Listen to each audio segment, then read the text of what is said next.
नमस्कार दोस्तों, हमारी आज की कहानी है ससुराल वाले बहू को समझते थे पाँव की जूती, तो बहू ने सिखाया सबक। गुंजन बहुत ही सभ्य लड़की है, पढ़ी लिखी एवं उच्च सोच वाली लड़की है।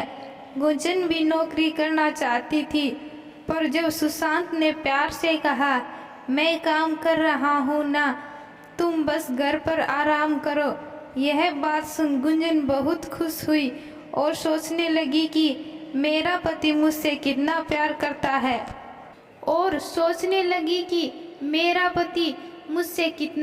करता है और कह रहा है कि बस घर पर आराम करो, और उसने अपने पति की बात को टाल दिया। गुंजन की शादी को 3 साल हो गए हैं और एक प्यारी सी बेटी भी है, उसका नाम रिया है। कुछ दिन बाद भी रिया साल भर की हो जाएगी। गुंजन बहुत खुश है अपनी बेटी का जन्मदिन को लेकर। वह पूरे धूमधाम से मनाना चाहती है, क्योंकि बेटी का पहला जन्मदिन है। वह यादगार बनाना चाहती है। वह अपने पति से कहती है कि आप परसों छुट्टी ले लीजिए, हम रिया के साथ घूमने चलेंगे, क्योंकि रिया को भी अपने जन्मदिन की यादें संजोनी हैं। मुस्कुराते हुए सुशांत से कहा, अब बस भी करो गुंजन, थक गया हूँ तुम्हारी बातें सुनकर। हफ्ते भर से तुमने घर को सर पर उठा रखा है। पार्टी करनी है, मेहमानों को बुलाना है, नए कपड़े, जूते, मिठाइयाँ और न जाने क्या क्या सब तो कर रही हो अपने मन का। यह सब करने से पहले कुछ सोचती नहीं ना तुम? घर पर सब ये पूछ लिया होता। सुशांत ने चिल्लाते हुए कहा, इसमें पूछना क्या है सुशांत? चिढ़कर गुंजन बोली और कहा कि सुशांत, तुमसे मुझे ऐसी उम्मीद नहीं थी। यह मेरा भी घर है और अपनी बेटी का भी। जन्मदिन बनाने के लिए मुझे सबकी इजाज़त लेनी पड़ेगी। हाँ, लेनी पड़ेगी, क्योंकि हमारे यहाँ यह सब नहीं होता। अच्छा, तो फिर पिछले महीने जब बड़ी भाभी ने राहुल का जन्मदिन मनाया था, तब तो किसी को कोई प्रॉब्लम नहीं थी, क्यों? चिल्लाते हुए बोली। क्योंकि राहुल लड़का है, इस घर का वारिस है, वो कल को वही हमारा नाम आगे ले जाएगा, और वैसे भी यह सब उसी का तो है, उस पर खर्च नहीं करेंगे तो किस पर करेंगे? पीछे से गुंजन की सास बोल पड़ी, पर माँ, रिया भी तो इस घर की बेटी है, उसका भी तो इस घर पर पूरा हक है। बात अधूरी ही रह गई।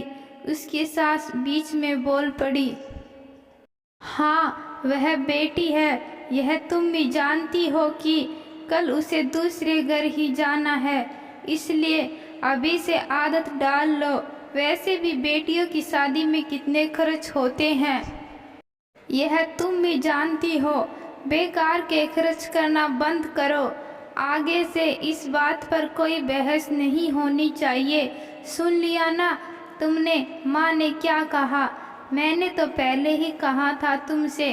अब यह सब बंद करो और संभालो अपनी बेटी को। यह क्या कह गया सुशांत? क्या रिया सिर्फ मेरी बेटी है, सुशांत की नहीं? उसे रिया से जरा सा भी प्यार नहीं है। सुशांत जब से रिया का जन्म हुआ है, सुशांत जब से रिया से दूर रहा है, कभी भी अपनी बेटी को गोद में नहीं लेता। मतलब यह हुआ कि सुशांत रिया को बोझ समझता है। गुंजन की आंखें भर आई, जिससे मैं अनजान थी। आज वह सच मुझे पता चल गया है कि मुझे मेरे ससुराल वाले बस बड़प्पन का दिखावा करते हैं। असल में वे अपनी बहू बेटी को पाँव की जूती समझते हैं, जिसे जब चाहा दबा सके। आज उसे समझ आया है कि सुशांत ने उसे नौकरी क्यों नहीं करने दी। उसे दुख हो रहा था सुशांत की सोच पर मेरी बेटी बोझ नहीं है कहते हुए उठी और गुंजन ने अपनी आंखों से आंसू पोंछे और गुंजन ने ठान लिया कि मैं मेरी बेटी को कभी भी बोझ नहीं बनने दूंगी।